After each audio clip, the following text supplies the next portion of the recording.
بسم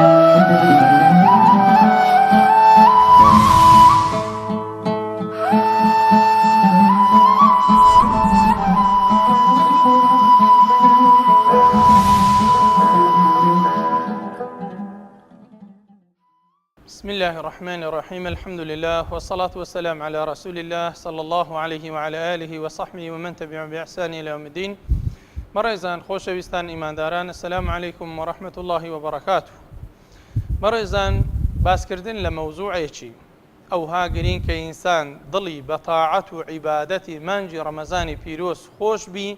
بەڕاستی مەوزوعێکی گرینگە، بەڕاستی مەوزوعێکی هەستیارە و بابەتێکە حەقی وایە ئینسان چەند کەلیمە قسەیەکی لەسەردا بکە، چونکە وەختی خۆی کە لە پێغەمبەریان پرسی صلی الله عليه وسلم پێناسەی ئینسانی ئیمانداریان لە بۆ بکە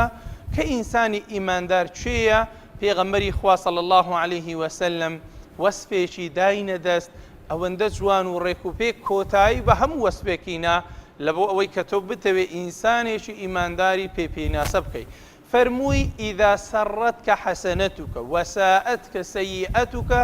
فەئەنتە مؤمن. فەرمووی ئەگەر کەسێک چاکەی کرد دڵی پێخۆش بوو، خراپەی کرد دڵی پێگران بوو، پێ بێتاقەت بوو، بزانە کەوا تۆ ئیمانداری. بە چاکەکردن دڵی خۆش بی،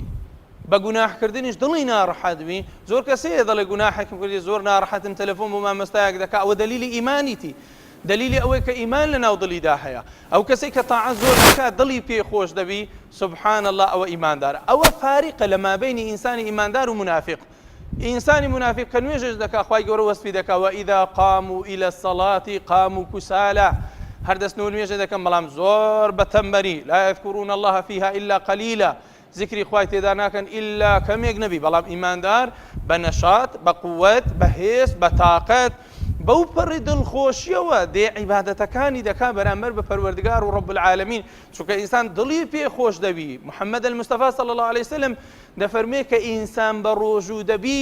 ڕۆژوو بن دوو جار دڵی خۆش دەکا. جارێکیان ئێوارە کەفتاری دەکاتەوە دڵی پێخۆش دەبی لەبەرەوەی چەند سەعاتێکە نانی نەخواردی و ئاوی نەخواردی و خۆی لەو خوای گەورە ڕاگرتیا، زۆر دڵی خۆش دەبی کاتێکەوە شتێک دەخوا، لەو کاتەش دەگاتە لیقای خوای گەورە کە ئەوە ئەساسە. دەگاتە لیقای خوای گەورە، یا ڕەبی خوایە لۆتو بە ڕۆژی بووم، ڕۆژێک مانجێک چەند ساڵ لۆتو بە ڕۆژی بووم. ئێستا پیاوی وا بە تەمەنمان هەیە 40 ساڵ، 50 ساڵ، 6 ساڵە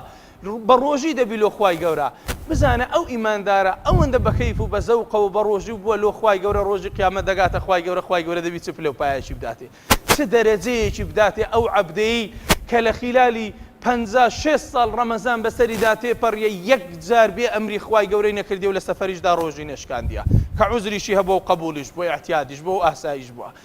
بەڵام دەیەوێت کە دەگاتە لیقای خوای گەورە ئەو خۆشیەی لە دەست نەدا خوای پەروەردگار بفەرمێ کە دەفەرمێ ئەسیام لی، ڕۆژی لە بۆ منە، و ئەنە ئەجزی بهی، ئەمن پاداشتی دەدەمەوە، چێتانی دەستکاری ڕۆژی بکە، ئەمن جەزای دەدەمەوە. عەبدەی لە بۆ من خۆی تێن و برسو کردیە، هیچ فرعەون و تاغوتێک لە پێشتر نەبووە بڕێتە عالەمێ لۆم بە ڕۆژی بوون. ئەوەش فاریقە لە مابینی پەروەردگار، چونکە خوا بە هەموو کەسێک عالیمە. ئەمانی پێشتر کە ئیدعای خوایەتیشیان دەکرد نان دەتانی بڵێنە خەڵک لۆمان بە ڕۆژی بە، لەبەرەوەی نانیان دەخوارد و نەشیان دەزانی مەلیکەکانیان کە بڵێن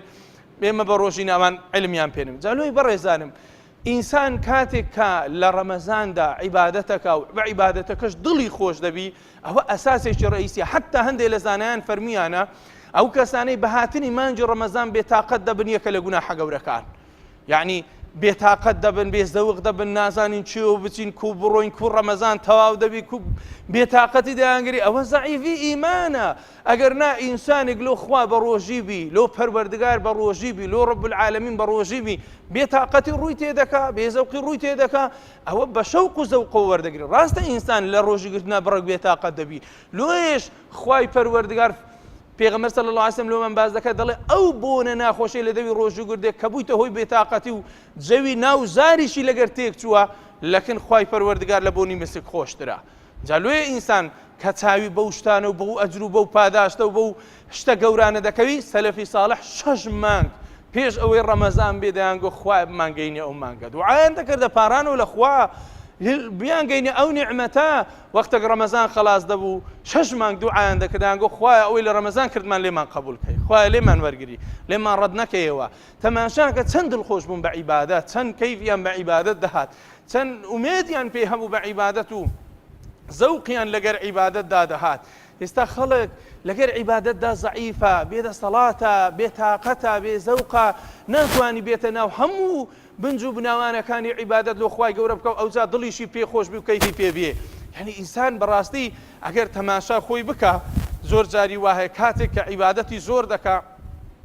ئومێدیشی بە پەروەردگار زیاتر دەبی لە مردنیش تا ڕادەیەکی زیاتر بێ منەت دەبی لۆ چونکە دەزانی شتێکی زۆری لۆ خوای گەورە کردێ دەیەوێت بچی ئەو ئەجر و پاداشتە وەربگرتەوە بەڵام وەختە گوناحت زۆرە تاوانت زۆرە وەختێک خراپە زۆر لەسەرتدا کۆبوویتەوە ناتەوێ بگەی بە خوای پەروەردگار و ڕەب العالەمین لۆ لەبەرەوە هەموو گوناحێکەوە کردیتە لەبەرەوە هەموو تاوانێکەوە ئەنجامتدایە جا لۆی بەڕێزانم ئێمە وەکو مسلمان وەکو ئیماندار وەکو خواپەرست وەکو بەندەی ڕەب العالەمین وەکو یەکێک لەو بەندانەی خوای تەعالا با دڵخۆش بین بە عیبادەتەکانی خۆمان با دڵخۆش بین بە کەلیمەی تەوحید با دڵخۆش بین بە تاعەت و عیبادەت با دڵخۆش بین بەو لەذەت و عیبادەتەی کە ئینسان تام لە عیبادەت وەردەگری دڵی پێخۆش دەبی وەکو ئیبن تەیمیە دەیفەرموو بەهەشتێک هەیە لە دنیا هەر کەسێک نەچێتە بەهەشتی دنیا ناستە بەهەشتی ڕۆژی قیامەتیشە لێیان پرسی ها ئیمام چی هەبە ئەشتە فەرمووی جەنەت الئیمان بەهەشتی ئیمان بەهەشتی ئیمان لەناو دڵی ئینساندایە لەناو دڵی مرۆڤەکاندایە ئەو بەهەشتە ئەو خۆشیە لەو يعلم الملوك وأبناء الملوك ما نحن فيه لجالدنا عليه بالسيوف ئەگەر مەلیک و کوڕە مەلیکەکان بیانزانی بە لە چ خۆشیەکدان داهاتن بە شەڕەشیر لێیان دەستاندین کەواتە دیارە لەناو عیبادەتدا تاعەتدا تامێک هەیە عیبادەتێک ئینسان لۆ پەروەردگار و لۆ ڕەب العالەمین دەیکا بەڕاستی جێی ئەوەیە کە ئەو ئینسانە کەیف خۆش بی کە ئەو ئینسانە دڵخۆش بی کە ئەو ئینسانە کەیفی پێ بێ لۆیە هەندێک لە سەلەفی ساڵحدا لە سەرمەرگدا لە کاتێک کە دەمردن پێکەنینیان دەهاتێ زەردەخەنەیان دەهاتێ لەبەر چ بوو ئەو پێکەنینە ئەو زەردەخەنەیە لەبەر چ بوو دەیان دیت مەلایکەتی خوای پەروەردگار مەلایکەتی جلکسپی هاتن سەلامیان لێ دەکرد سەلامی خوای گەورەیان پێ ڕادەگەیان ئەویش چاوی پێ دەکرد کەیفی خۆش دەبوو پێکەنین دەهات ئەوجە ئەمانەتی ڕۆحیان لێ وەردەگرتەوە دایان بردۆ لای پەروەردگار و ڕەب العالەمین لۆ ئەو هەموو عیبادەت و ئەو هەموو تاعەت و ئەو هەموو خواپەرستەی ئەو ئینسانە کە ئەنجامی دایان جا لۆی بەڕێزانم ئێمە لە سەرمانە بەڕاستی وەکو ئیماندار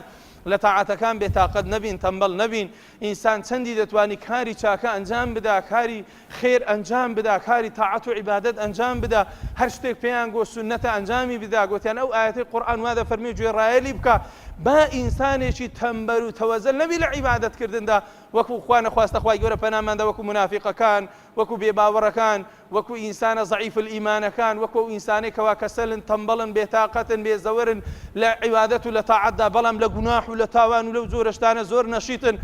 بەقەدەر یەکێک تاعەت بکەن کە کۆنکانی دەکا بەقەدەر یەکێک کە تاعەتی خوای گەورە بکەن کە لە دیار مستەرسەلەدا دەنیشێ یعنی بەس تەماشاکەن ئەو خەڵکە زۆر لەهو لە عەبدا ئەوەندە نەشیت و بەتاقەت و ئەوەیە لە قورئان خوێندنیش لە لاپەڕەی یەکەم تێپەڕیەگاتە دووەمدا یەکسەر گێسی دێتە سەر سفر و دێتە خوارێ خەوی دێ و بێتاقەتە لۆ چونکە وەختە هەرە چاکە و سەنگینەکەت دا بە لەهو لە عەب وەختەکەی کە ضعیفە و لاوازە و بێتاقەتە و کاتی نووستنە و درەنجیشەوە ئەوە تینایە لۆ قورئان خوێندنێ جا لۆی بەڕێزانم با ئێمە بگەڕێنەوە لای خوای پەروەردگار دڵخۆشی دەربڕین بە عیبادەتەکانمان تەبەڕاکەین لە گوناح و لە تاوانەکانمان بەشی خوای گەورە لێمان خۆش بێ و عەفومان بکا و ئەو تاعەت و عیبادەتەی کە ئەنجامی دەدەین هەموو لایەک لێمان قبول بکا و دەست بەرزکەینەوە بڕێن یا ربی خوای عیبادەتەکانمان لێ قبول بکەی یا ربی خوددا لەو مانگە پیرۆزە هەر شتێک دەکەین لە مانجی ڕەمەزان خوایە لێمانی قبول بکەی سەرفرازی دنیا و قیامەتمان پێ بکەی یا ربی خوددا لە گوناحی خۆمان و داک و بابمان خۆش بی خێزانەکانمان ئیسلاح بکەین منداڕەکانمان صالح بکەی سەرفرازی دنیا و قیامەتمان بە قسمەت بکەی هەرچی کردەوەی چاکە خوایە بینە پێشمان هەرچی کردەوەی خراپە لە پێشمان لا بدەی یا ربی خوددا هیدایەتمان زیاد بکەی تاعەت و عیبادەتمان زیاد بکەی خوایە تاعەتەکانمان لێ قبول بکەی یا ربی خوایە لەو مانگە پیرۆزەدا یەکێک بین لەو کەسانێک کە ڕەحممان پێ دەکەی خوایە لەو مانگە پیرۆزە یەکێک بین لەو کەسانە لە ئاگری دۆزەخ نەجاتمان دەدەی خوایە یەکێک بین لەو کەسانە بە چاوی ڕەحمەت تەماشامان دەکەی خوایە یەکێک بین لەو کەسانەی کەوا بەهلی بەهشت حساب دەکرێن یا رب العالمین خوایە لەو مانگە پیرۆزەدا هەر کەسێک نەخۆشە شیفای لۆ بنێری هەر کەسێک منداڵی نییە بە قسمەتی بکەی هەر کەسێک مشکلەی هەیە لە بۆی حەل بکەی هەر کەسێک گیراوی هەیە لە بۆی ئازاد بکەی یا ربی خوایە لەو مانگە پیرۆزەدا بیکەی ئەمن و ئەمان لە بۆ ئەو کوردستانە بیکەی بەرەکەت و خێر لە بۆ ئەو کوردستانە بیکەیە سەبەبێک خوایە شەڕ و فتنە و ئاشوب و موسیبەت و ناخۆشی لە ناوماندا لا بدە یا ڕەبی خوایە سەرفرازی دنیا و قیامەتمان بکەی لە دوا ڕۆژیشدا لە دیداری محەممەد المستەفادا بێ بەشمان نەکەی ئامین ئامین والحمد لله رب العالمين والسلام عليكم ورحمة الله وبركاته.